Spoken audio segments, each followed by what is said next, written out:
I'll tell you, for an 0-3 team, that's going to be a pretty good team this year.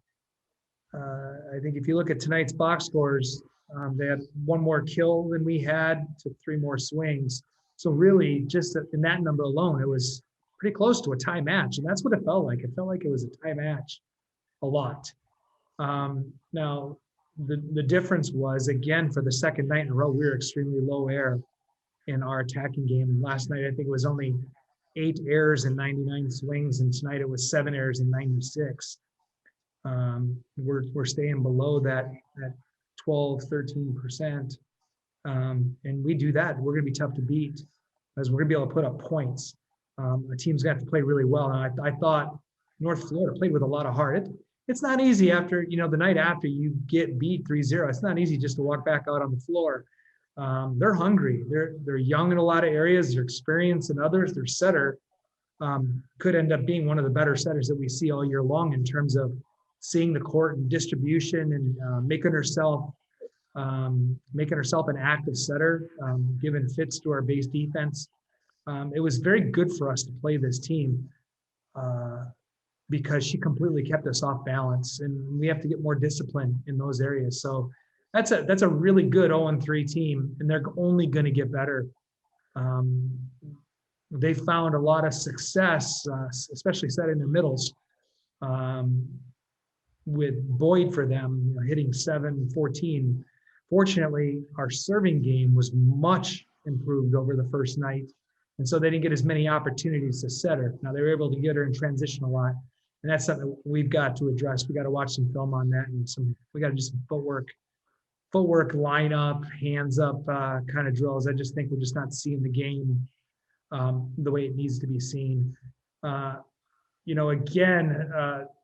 Their outsides are just big leapers, and they throw the ball up and they take big jumps and swing, and they're going to get the kills.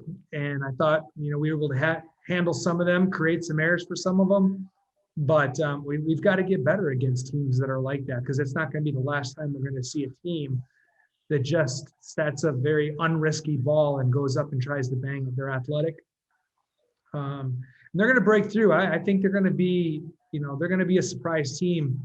They're not that far away from breaking through. So, but what did we do better tonight? I said we had to diversify the offense last night. Thought we spread the ball around a lot more. McKenna only had to take 24 swings. And a lot of those swings were junk balls, out of system, defensive balls that were off the net. She hit a lot of garbage balls tonight and still hit 375. So that was a great night by her. It was good to see Tolly come in that last set and do a nice job. But, right sides, middles, hitting for high percentage. It was a nice offensive output, very low air again. Offensively did a good job. Defensively, the numbers say that we did okay. They hit 172, which is almost triple what they hit last night. I thought we were maybe a step slow, or maybe our eyes were slow, one or the other. But we're going to look at this and we're going to learn from this, because I thought North Florida played a lot better today than they played yesterday. And I'm not sure that we played a lot better. I thought we did some things that were really nice.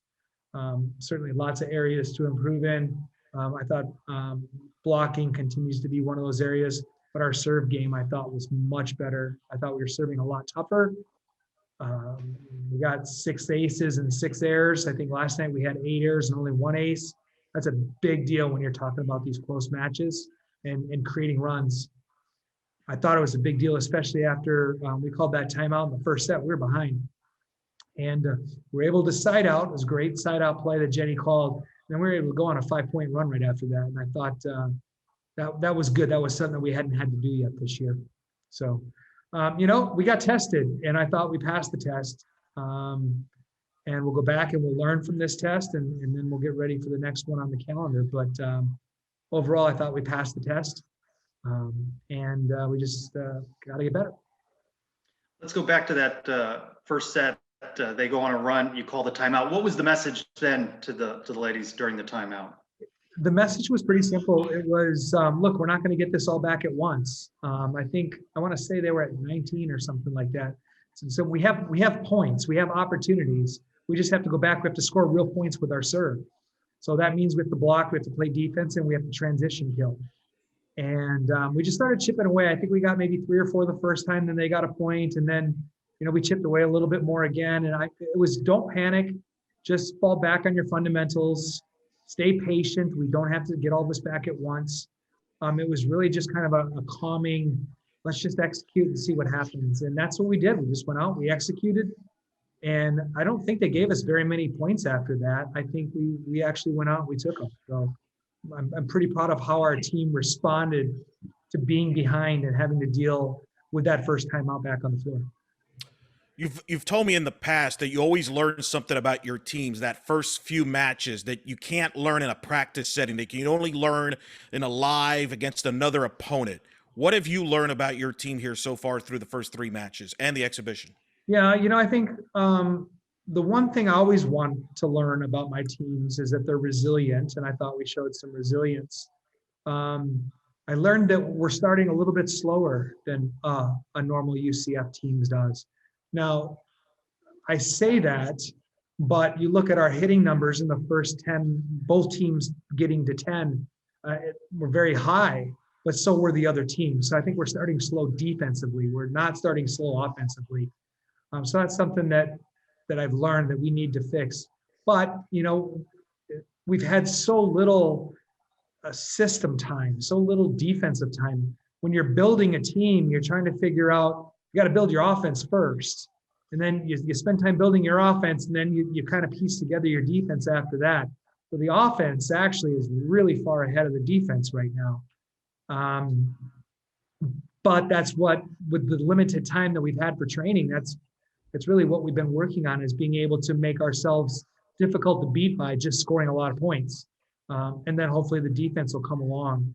But the one thing, Eric, I'll tell you is we passed well. I thought we really passed well. And that allowed our offense to be successful.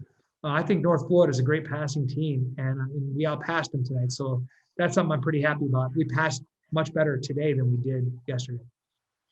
Dreszy said that she felt that you'd need to get the middles more involved. Is that something you saw as well? Yeah, that's the diversification I'm talking about. We don't want to be known as that team that just keeps setting the rights and the lefts and the rights and the lefts and the rights and the lefts. We have to make our middles a threat. Last night, both of them hit for high percentage, but just not high numbers. We just didn't set them the ball enough. And that's just a matter of the setters getting their feet in the right position so they can set all 3 hitters. And they're working on that really hard. And they're working on just their own confidence of being able to set the middle and when to set the middle and where to set the middle, how to lead the middle so the middle has a good chance of scoring. So they're still learning those opportunities to set them. And sometimes I think they don't recognize them. But I thought they recognized them a little bit more tonight than they did yesterday. So maybe that's one of those things systematically that we can be better at is figuring out where and when we can set those middles and get them more volume because they're already having the success. You mentioned that you feel the offense is ahead of the defense and the implementation, the implementing it is part of the reason why. Is that normal compared to other seasons, or is it just to this specific team that is just unique that its offense is ahead of the defense? I wouldn't say normally this time of year, in the first couple matches, you do see the offense ahead of the defense because you're spending more time in practice on passing and siding out and attacking, and you're doing some defensive things. But we really got chopped in our practice time during the fall. We were only practicing 3 days a week instead of 5. And then we only had 8 days of preparation before our first match here. So we haven't had the time to stress our defense out to help them learn. Now that's going to come with time, and that's going to come with playing teams like FAU and UNF that, they stress you. They put you, I guess they put you against the wall and they make you defend them. And I thought we did a decent job of that. We got better at picking up tips, but they're frustrating because they can score so many ways. They can hit the ball hard. They can hit the ball off speed. They can tip the ball. They're very deceptive with their setter. I think it's a way better team than what the stats show. And I think as the season plays out, they keep their errors down. I think they're going to be a great team in their conference. Whose growth or play surprised you this week? It was Chloe, I think. Chloe, who was out for a while, just got back into practice this week. We used her as a defensive specialist. She passed incredibly well. Played great defense, had a couple nice serving runs. I thought to go from completely being out to jumping on the floor, I thought she did a great job. With that being said, Ari is our libero, and Ari was solid all the way across the board. She had a couple blips in serve receive, that's it, but still she is passing for high numbers. We use the Jordan Pingle scale for passing, and Ari was above that. And we just got to get her in a position where she's digging a few more balls. But then again, it's tough, if we're blocking balls and they're hitting balls out of bounds. There's just not a lot of balls that are going at Mari, so it's difficult for her to rack up the numbers. So those were two that surprised me, and the other one I think is Mackenzie Chambers. Same thing, just hitting for huge volume, big numbers yesterday, and very, very solid again today. Both of them are in the top 10 in the conference in terms, or both right sides are going to be top 10 in the conference in terms of hitting percentage. Blocks for right sides. Both middles are going to be, I think we had number 1 and number 2 middles as of right now in terms of blocking. So we're doing a lot of good things. We can get way better. I'm happy where we are. I'm just not satisfied because we're not where we can be yet. And that's my job as a coach, is to be perpetually dissatisfied. And that's okay. But I am proud of them. They're doing a great job. They're working hard and they're putting up great numbers. And we need to get better as we continue to go through the season, because the competition will continue to get more and more mature, and it will get tougher, and we have to be ready for that. I'm curious from a coaching staff standpoint now, playing FAU back-to-back UNF, that's going to be the way the season is. That's how conference is going to be compared to the traditional schedule where you would play one team on a Friday, maybe play somebody else on a Saturday or Sunday. Compare the two. Is it more difficult, more challenging, easier? How do you describe the scheduling tweak here with playing teams back-to-back as opposed to spreading them out? Yeah, that's a complicated answer, Eric. And first of all, it's easy because you're only preparing for one team. And so that's nice, because normally we spend 20, 30 person hours on a team that we play. So we're only preparing for one team. That really helps us and get in depth on that one team. Now, with that being said, yesterday we beat them 3-0. And so we don't know what adjustments to make. We don't know what to do. You try your best to do some things. We know we want to set the middles more, but North Florida knew the things that they needed to do, and they wanted to get the middle of the ball more, and they wanted to service a little bit tougher, and they wanted to mix in some short serving to disrupt some stuff. So I thought they made some great adjustments. It took us a while, but I thought we handled it okay. So in some aspects, it's a lot easier because you're initially preparing for one team, but it's tougher because whoever wins that first match is at a disadvantage the second match, because you just don't know what you need to adjust. You see that a lot in football, where, last game of the year, 2 teams play and then they play again in the championship game a week later, and the results are different somehow because the team that lost is the one that's making the adjustments. So it's very similar to us. I don't mind it, actually. I don't mind playing back-to-back. I trust our coaches to make adjustments. I trust our players to make adjustments. I don't mind playing back-to-back. I wouldn't mind seeing something like that in the future, where if we stay in conferences, play your conference twice. So you play them back-to-back. And then when you go play the other conference, you go to one town on Friday and the other town on Sunday. But I don't mind this. I like playing Friday, Saturday because it gives the athletes a true day off. We played Saturday, Sunday this week just because of scheduling.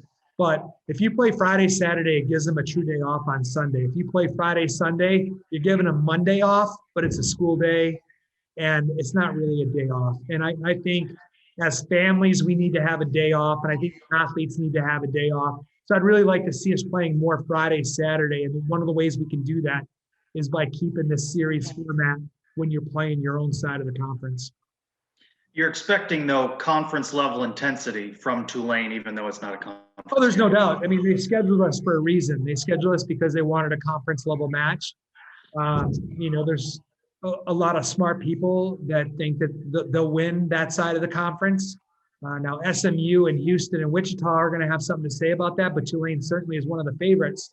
So we're going to get an idea how we fare against the other side of the conference right away. This could very well be a semifinal or a final conference championship matchup. So it'll be good to get a look at them and kind of see where we are against a really good team, because Tulane continues to be a team that improves every year. And Jim has done such a great job developing that program and bringing them back from the bottom of the conference. Right now they're right up there with that group of us that are all vying for a championship. I don't think there is a standout. Being honest when I say that, I don't think there's a standout in this conference yet. I think there's at least 6 or 7 teams that have a shot at this, as long as they stay healthy and get hot at the right time. So expand on that. So basically it's one of these where you both kind of wanted to have like a conference kind of a feel for it, even though it's not a conference, as a tune-up to see what conference will be like in a few weeks later? It didn't have much to do with that. You're just limited in how many matches you can get. The SEC is conference only. The ACC was going conference only, and then they relaxed that a little bit. But there's Big 12 is conference only. The Pac-12 is conference only. Big 10 was conference only. So there were really very few conferences outside our own where we could get matches. The Atlantic Sun was one of them. That's why you see us playing so many Atlantic Sun matches. Conference USA was another one that is allowing non-conference matches, and that's why we're playing so many Conference USA teams. And then there was the local component. They really didn't want us to travel very much. So we had to play a lot of local teams that were either in the ASUN or Conference USA. And then Jim and I got together, we found an opening weekend and said, hey, we want to get a couple more matches of experience. And so they agreed to come here and play us in a series.